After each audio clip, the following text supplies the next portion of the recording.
रहमतुल्लाहि व बरकातुहू। अज़ीज़ तुलबा, क्या हाल है आपका? ठीक है, खैरियत से हैं? गुज़श्ता ईद मुबारक आपको।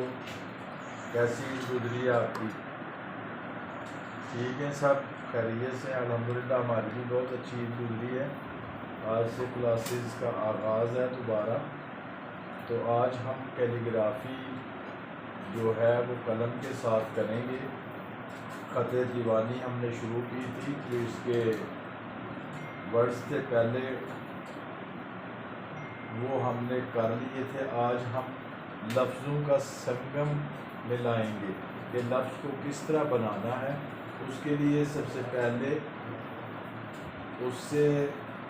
पहले मैंने ये चीज़ें आपको इंट्रोडक्शन करवाई थी कि ये एक सेट स्क्वायर है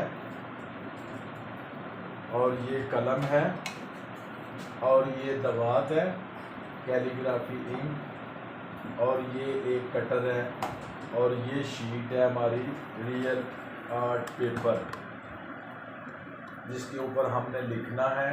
रियल आर्ट पेपर दोनों साइडों से प्लेन होता है और थोड़ा सा चमकीला होता है, हल्का सा इसके अंदर ग्लेजिंग होती है। इस पर स्याही जो है वो स्प्रेड नहीं होती। अगर कोई दूसरा पेपर लगाएंगे तो कलम को चलने में आसानी नहीं होती, क्योंकि पेपर ग्लेजिंग नहीं होता और स्याही भी स्प्रेड हो जाती है। लिहाजा इसके लिए रियल आर्ट पेपर जो है वो मस्त है और स्याही जो है वो बिल्कुल आपकी फीकी होनी चाहिए, बहुत गफ नहीं होनी चाहिए। एक स्टूडेंट ने मुझे ईद के दौरान भेजी थी उसकी लफ्ज़ दीवानी की पूरी मश्क, तो उसको मैंने अर्ज़ किया था कि स्याही को बिल्कुल लिक्विड करें और इसका एहतमाम करें। हाथ में थ्रिल थी, तो इतनी थ्रिल क्यों आती है कि स्याही गफ होती है। स्याही अगर गफ ना हो, लिक्विड हो, तो फिर वो अच्छे तरीके से कलम भी चलती है और लिखाई भी सही हो जाती है। और उसके लिए पेपर भी ज़रूरी होता है कि पेपर आपका स्लिपरी होना चाहिए। इसके लिए चीज़ें दरकार हैं।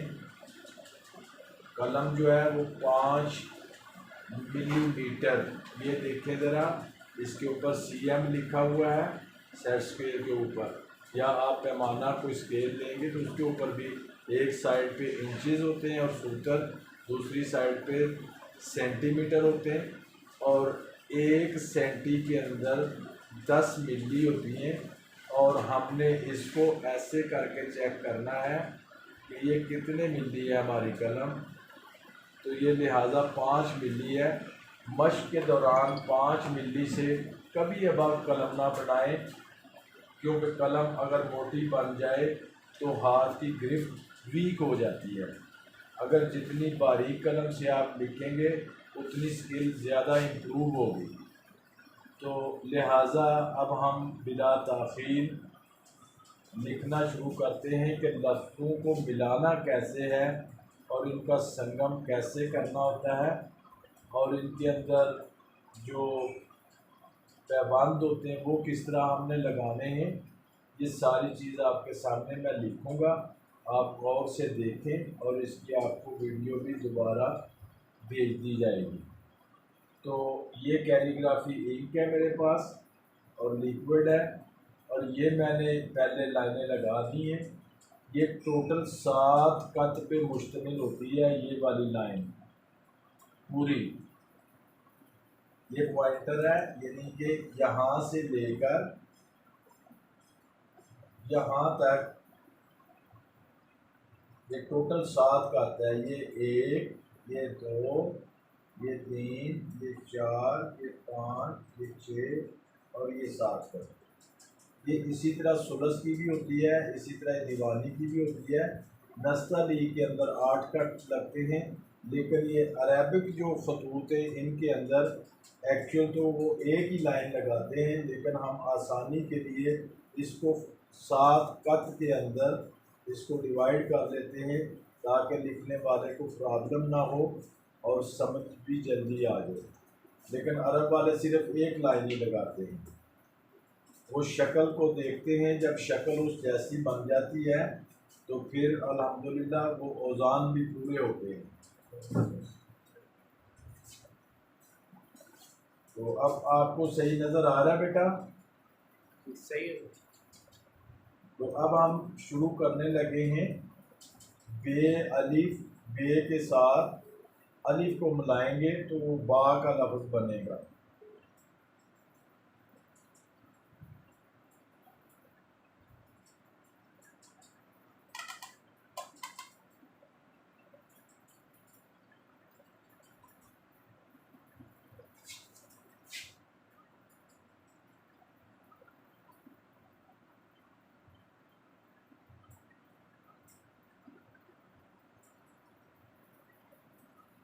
ये बे अलिफ बा है।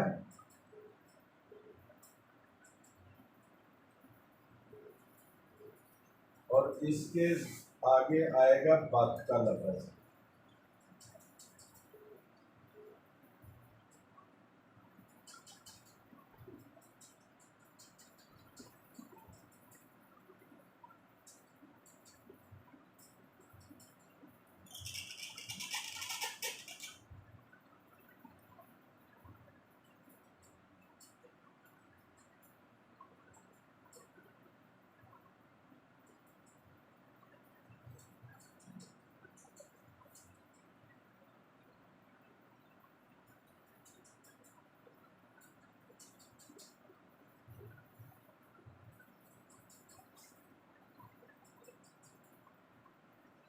कोशिश ये करनी है कि वन स्ट्रोक आपकी कलम चले।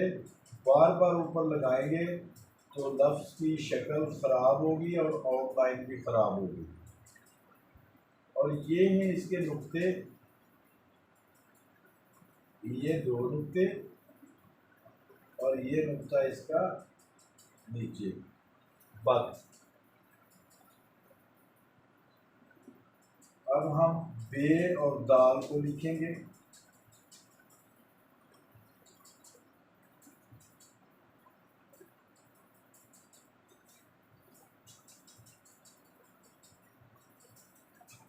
यहाँ तक आप कलम को लाएंगे मोटा और फिर इसको आगे वाशी से फिल करेंगे।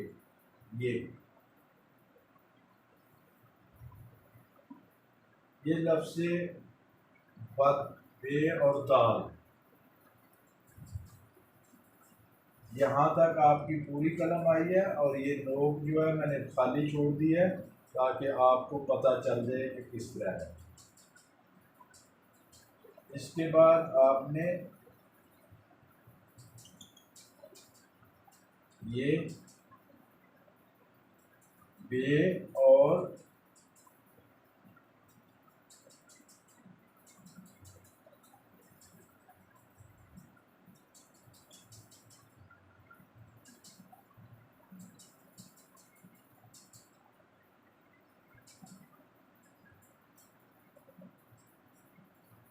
ये जीम, इसका भी नुक्ता यहाँ पे आएगा।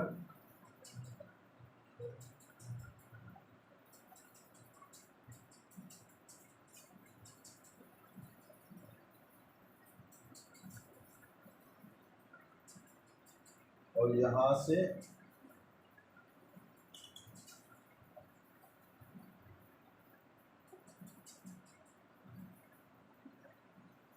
ये भी उसी तरह।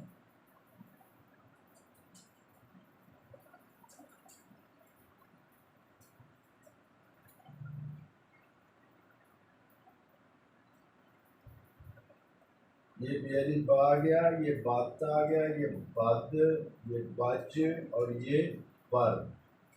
अब इनकी अशकाल को अच्छे तरीके से देखें कि इनकी अशकाल किस तरह की।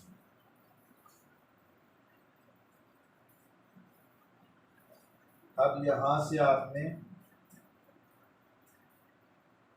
ये थोड़ा सा और फिर ये दर्दाना, ये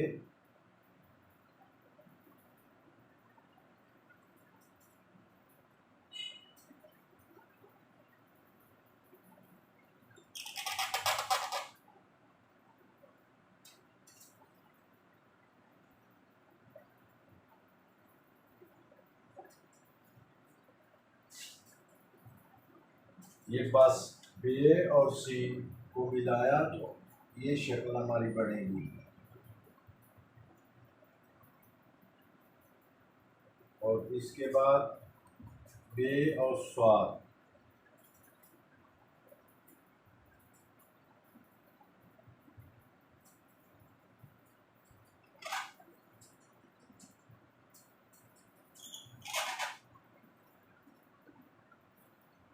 दायरा इसका भी सीन की तरह ही आएगा।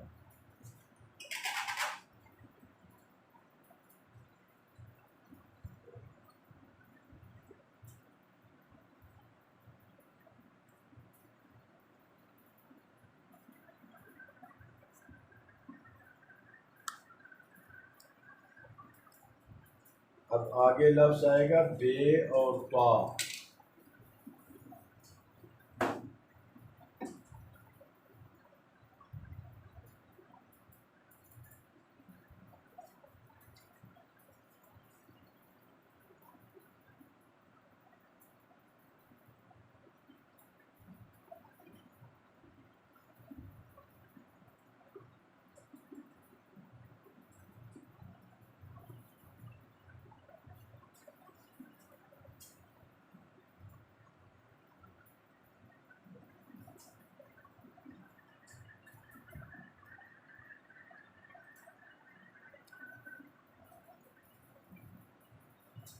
बे और तो ये भी बात बना।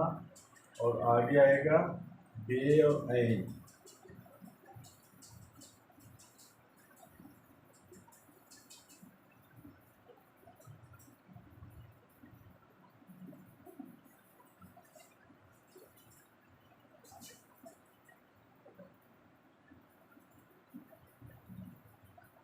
बे और ऐन।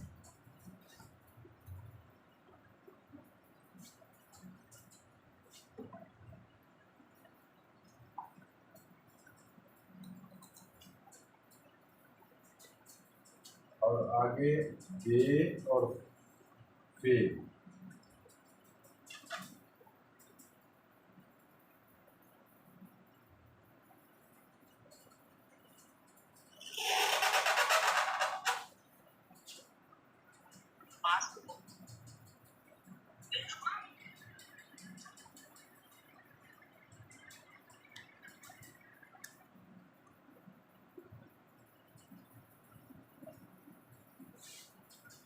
हेलो जी, मैंने ये पता करना था कि आप जो कलम पकड़ रहे हैं ये किस तरह पकड़ रहे हैं, इनको कैसे पकड़ना है? ये देखें कलम का ये जो दाना है, मैं आपसे बाद में ये लफ्ज़ लिखने के बाद सारी तफसील से बात करता हूँ। जो जो क्वेश्चन होगा वो मैं आपका सुनता हूँ और जवाब भी देता हूँ।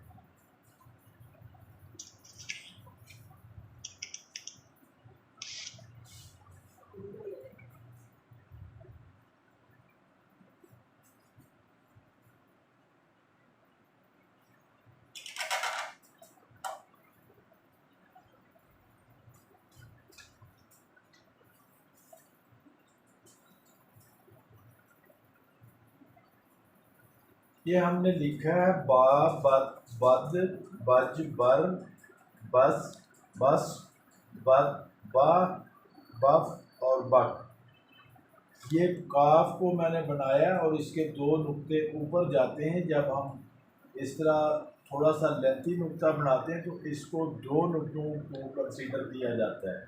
और इसका ये पौने कद का होता है नुक्ता, जैसे कि ये मैंने बनाया हुआ है। अगर आप पूरा भी नुक्ता बना लें तो कोई इसमें हर्ज नहीं है।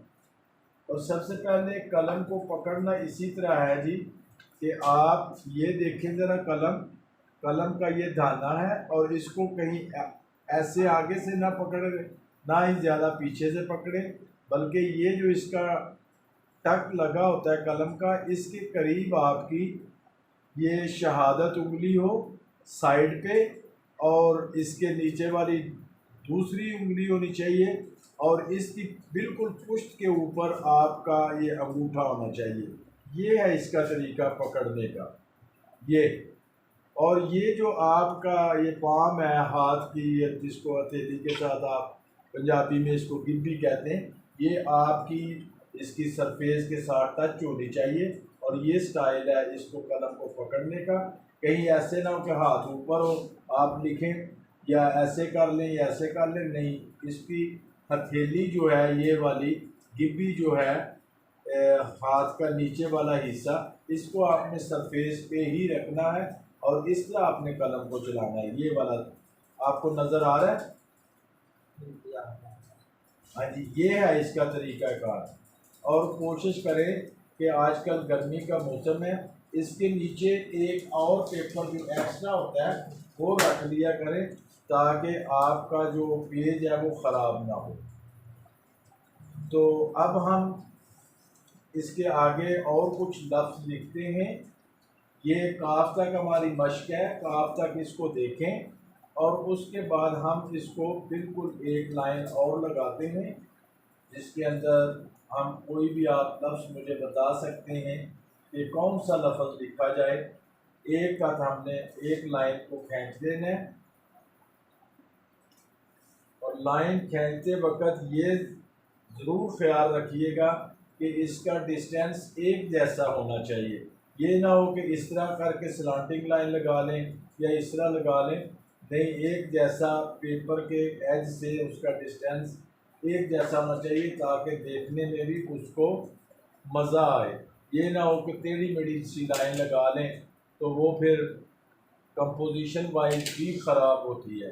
तो अब आप कोई बता सकते हैं कि कौन सा मैं लफ्ज़ लिखूं दीवानी के अंदर ताकि वो आपको भी अच्छा लगे और पता भी चले आपको? जी,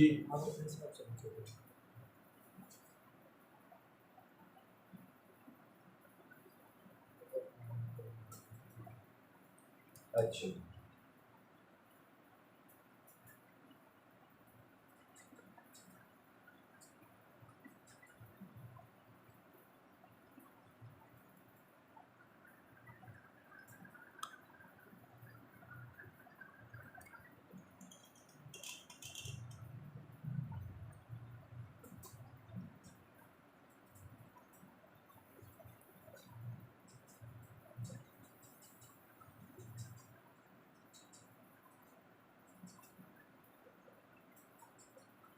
जब आप मश्क से बाहर निकलते हैं तो फिर इसके अंदर कोई कैद नहीं होती कंपोजिशन में कि आपने किस तरह करना है, हाइट कितनी है, छोटे लिखने, वो आपने पैनल के हिसाब से लिखना है।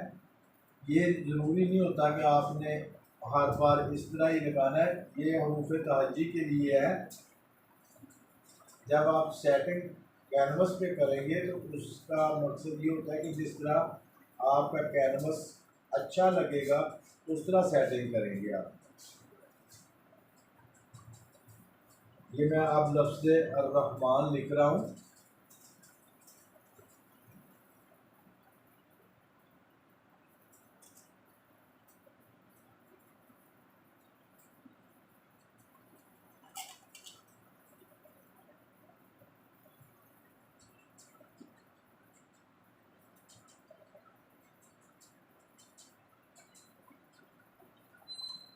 और ये तशदीद है,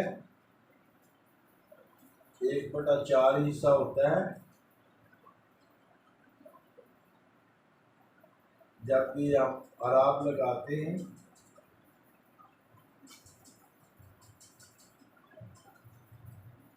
ये अर्रहमान।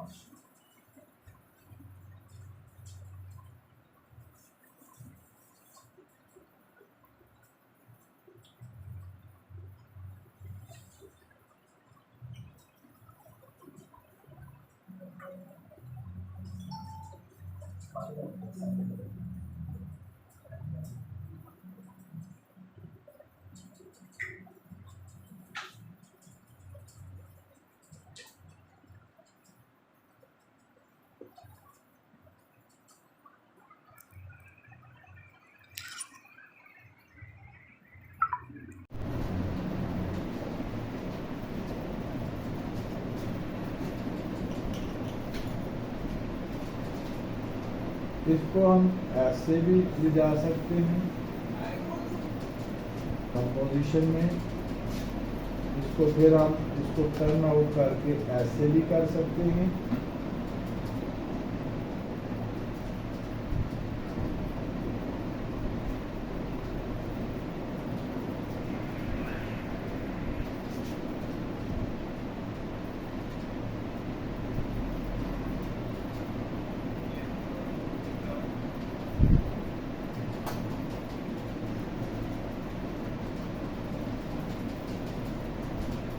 अर्रहमान अर्रहीम।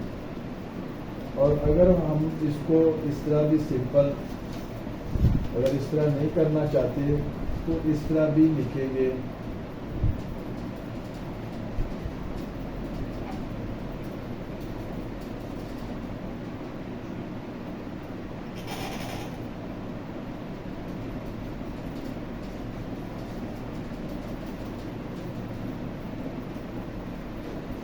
ये भी इसकी एक शक्ल होती है मीम की, और ये भी एक शक्ल है, दोनों ही दुरुस्त हैं। ये अक्सर ये वाली शक्ल जो है ये जल्दी दीवानी में ज़्यादा आती है, जो मोटे रूप में, और ये इसकी शक्ल है। और इसको आप ऐसे भी, ऐसे लाकर वैसे भी इतना छोड़ सकते हैं। ये नीचे से जो घूंड है वो ना भी बनाए तो खैर। और आगे है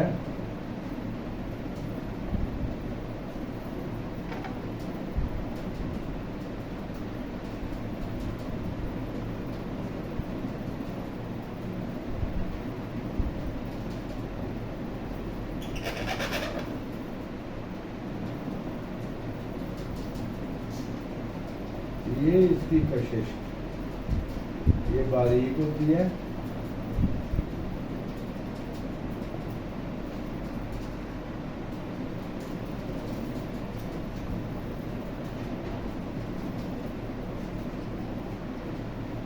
मालिकी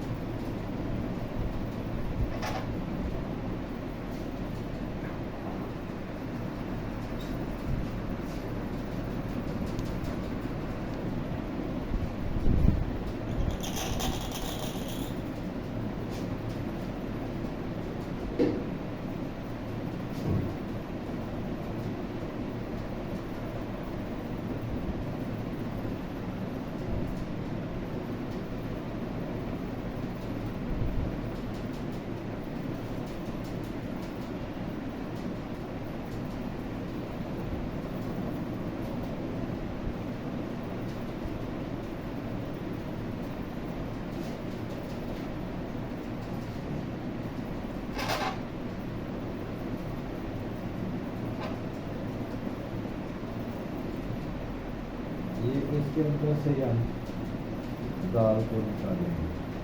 और ये अलीफ, और ये जो राउंड है ये लाम का, और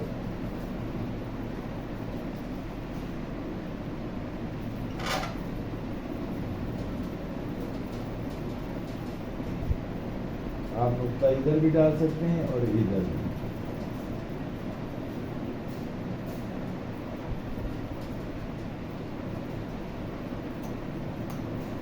इसमें ये याद रखना है कि तशदीद लाजमी डालनी है, और अगर आप इसके अंदर कोई अराब ना भी लगाएं तो ये काबिल कबूल होता है।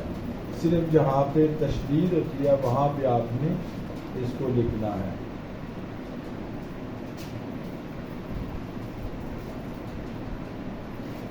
अब मैं लफ्ज़ जलाला लिखने लगा हूँ, उसको देखना।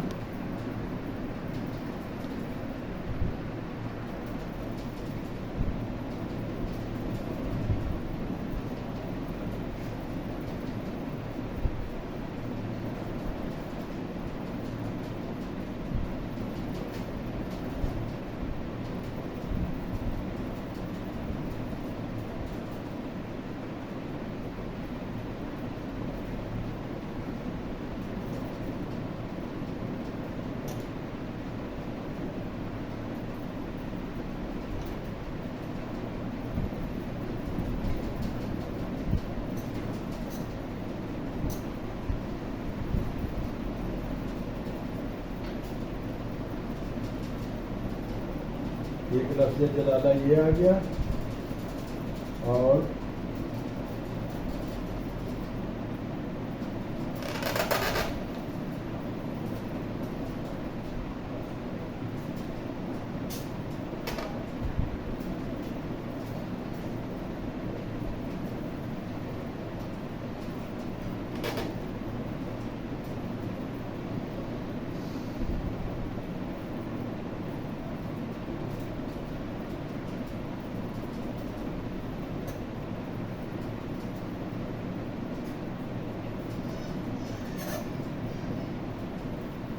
एक लफ्ज़ जलाला ये आ।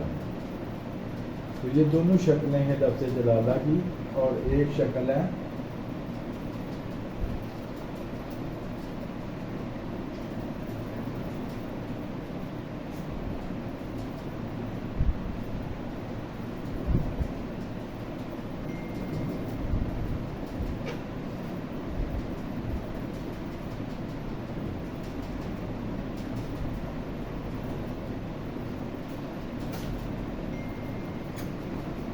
तो ये तीनों शक्लें जो हैं लफ्ज़ जलाला की हैं। इस तरह लिखें तब भी ठीक है, इस तरह लिखें तब भी ठीक है, इस तरह लिखें तब भी ठीक है। अब आप कोई सवाल करें तो पूछें कि क्या पूछना चाहते हैं।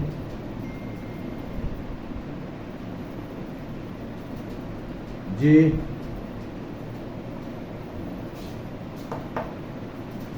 सर ओपन करें आवाज़ मेरी। ओके, उनकी ओपन आपकी बात। जी कोई अब सवाल है आपका, कोई कलम के बारे में, पेपर के बारे में, अशकाल के बारे में, तो अब आप मुझसे पूछ सकते हैं, ताकि जब जिस वक्त इंसान लिखता है, लिखते वक्त सांस को बंद करना पड़ता है और उसमें कुव्वत गोयाई जो है वो कम हो जाती है और वो रिदम टूट जाता है हाथ का और कलम का। इसलिए आप भी जब लिखें तो इसको सांस को बंद करके लिखना होता है, वरना हाथ में थ्रिल आ जाती है और वो शक्ल बरकरार नहीं रहती। कभी ऐसा नहीं होता कि ये साथ साथ लिखा भी जाए और साथ साथ बोला भी जाए। इसलिए मैंने आपको अर्ज़ की थी कि जब मैं लिख लूँ तो उसके बारे में फिर आप सवाल करें। मैं आपको आपकी तशफ़ी इंशाल्लाह ज़रूर करूँगा कि ये क्या कह रहे हैं आप और किस तरह होना चाहिए। अच्छा जी मैं करता हूँ, ये ज़रा देखना आप। डालो आप।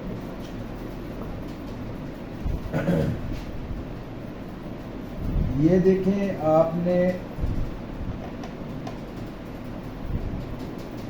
यहाँ तक किया है। इस दाल को हम ऐसे ऊपर को उठाकर लाकर ऐसे करेंगे।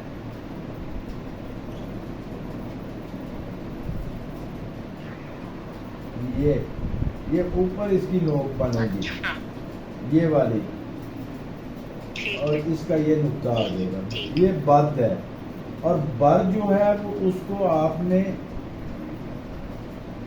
ये ऐसे करना है जैसे छोटी सी मद होती है, और फिर इसको आपने ऐसे करना है। ये दाल को ऊपर उठाया जाता है और रा को आपने नीचे करना है, छोटी सी मद बनाकर, नीचे तो ये बर बन जाएगा। तो अगर आप इसको और क्लासिकल अंदाज में करेंगे, इसकी असल शक्ल जो है वो आप ऐसे भी कर सकते हैं। तो ये ऊपर और फिर यहाँ से